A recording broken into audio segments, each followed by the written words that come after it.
Hello wrestling fans, the Wrestling Wizard here, and welcome to another episode of Wizard Watch, the weekly show where we break down the top moments from this week's episode of SmackDown. Now before we get into the juicy stuff, as always, it's very much appreciated if you could like the video, share the video, and even better, subscribe if you're new. So let's get to it. So Rey Mysterio has been inducted into this year's Hall of Fame. And to say this is deserved would be a slight understatement. I love the touching tribute video as well, where you had superstars paying homage to Rey Mysterio's career, flashbacks to the key moments within his career, of course the victory at WrestleMania 22 for the world title against Orton and Angle, the tag team reigns alongside Batista and Edge, and obviously two words that we don't really need to say any more on, Eddie Guerrero. We know how close they were, and it still breaks my heart to this day when you see any images of the two together within WWE. So surely there's nobody on this planet that hates on Rey Mysterio, right? Wrong. Two words.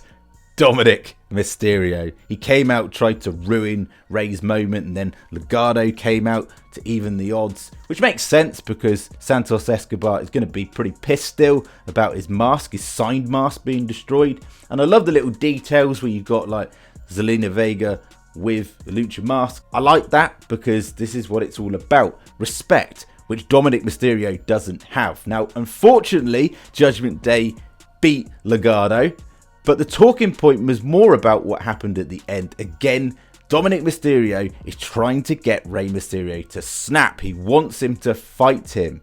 And some of the lines he delivered, I mean, ouch. He is the ultimate heat magnet. Coming out with things like, shut your mouths when greatness is speaking. Even Damian Priest wasn't impressed with that. And he's part of the same stable. And then he said, look, the only Hall of Fame you should be in is the Deadbeat Dad Hall of Fame. And even worse, because at the end of the day, I should have been Eddie's son. It was the line we all knew was coming at some point, and the crowd, and I was watching this just like, please deck the living daylights out of Dominic, but Rey's still resisting. He's not going to do it. Now, the very fact that Rey Mysterio is being inducted into the Hall of Fame makes me believe that something's going to go down at the Hall of Fame the night before night one of WrestleMania 39. But we'll have to wait and see.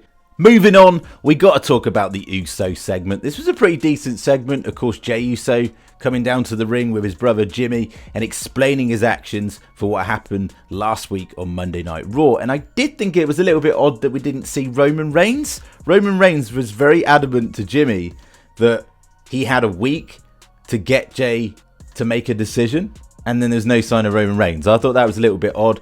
Basically, in a nutshell, Jey was saying that the reason why he turned on Sami Zayn was through loyalty to his brother Jimmy, which kind of makes sense. But it didn't stop there. We had Cody Rhodes and Sami Zayn come out to equalise the odds to attack the Usos. I did think it was quite funny when they were heading into the crowd. You could clearly see Cody Rhodes struggling a little bit to get his shirt off. But hey, that didn't put off his admirers, and he clearly has got some female admirers because these girls were digging Cody Rhodes. They wanted a piece of Cody Rhodes, that was for sure. And overall, this is a really decent brawl. I just love a good brawl like this when it makes sense and storyline basis. Of course, the question still remains, where is Kevin Owens? Is Kevin Owens going to make a decision soon? And what was the conversation that Cody Rhodes and Kevin Owens had this week on Raw?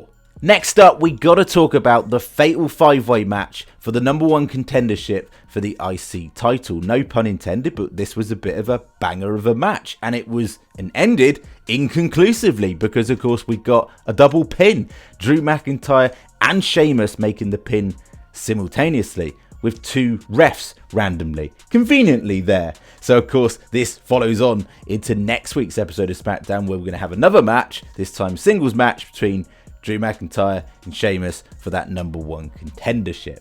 Overall, really, really good match. Strong showing from Xavier Woods as well, which I thought was good because, of course, Kofi can't be in there because he's legitimately injured. I hope he gets better soon. Like the fact that they revisited the Karrion Kross Drew McIntyre rivalry as well. One criticism I have, yet again, is the way they're booking LA Knight out of this Bray Wyatt feud. I don't like the way they booked him. I don't want to be Nigel negative, This is probably maybe another video for another time, but nonetheless, I'm liking this whole conflict between Drew and Sheamus, which inevitably, surely down the line yet again, one of them is going to turn heel. Next up, we got this matchup between the Viking Raiders and Ricochet and Braun Strowman. And I dig both of those tag teams, especially the Viking Raiders. I absolutely love the presentation of the Viking Raiders and the way they're being booked. But what on earth was going on towards the end of that match? Because Valhalla got her claws out like some sort of velociraptor, and this had an effect on Ricochet. The commentary team said it looked like Ricochet had seen a ghost, and this distraction cost him the matchup. So, of course, big questions coming out of this. What is going on with Valhalla? Like, why is she doing this to Ricochet? Maybe this was just a one-time thing for the match only, but maybe there's more to this, more layers to this. We'll have to wait and see. Next up, we got Charlotte Flair versus Shotzi, and I must admit, every single time I see the TCB, I do pop. It is a bit of a guilty pleasure of mine, taking care of business, baby. But she didn't. She lost. Charlotte Flair won, and this, of course, makes sense. They want to heat up Charlotte Flair. They want to heat up Rhea Ripley, because these two are going to go at it in only 22 days at WrestleMania. I'm digging this match. I'm looking forward to this match. I still believe that Rhea Ripley should be the one to beat Charlotte Flair. But remember what happened last year in the Ronda Rousey-Charlotte Flair match. We all thought Ronda Rousey was going to win, and she didn't. Now, to wrap things up on Wizard Watch, we've got to state the obvious elephant in the room. The fact that Bray Wyatt was not on this week's episode of SmackDown. And I know many Bray Wyatt fans, including myself, were a little bit disappointed. However, you've got to think of the storyline situation here. Bobby turned up on Bray's show of SmackDown, right?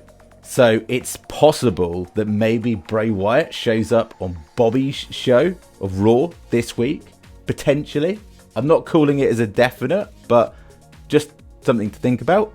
Now, in regards to Alexa Bliss, many people are worried about the whereabouts of Alexa Bliss. I did put up a separate video on this yesterday, so if you haven't seen that, go check it out. I'll leave the link up in the top. But fear not, Alexa will be fine. Alexa will be back. She'll be part of this Bray Wyatt storyline. I know it's frustrating. It's literally been 5.5 weeks since we've seen Alexa Bliss, but she'll be okay. She even tweeted out, I'm tired of the tweets, seeing these tweets. I'm not on a hiatus. Very defiant in that. They know where to find me. And so I believe this is all part of the storyline. And I have a feeling that Alexa Bliss is probably in the funhouse, to be honest with you. And she'll be back soon, so fear not. Thank you so much, as always, for watching the video. It'd be very much appreciated if you could like the video, share the video, and even better, subscribe if you're new. And we'll catch you in the next one.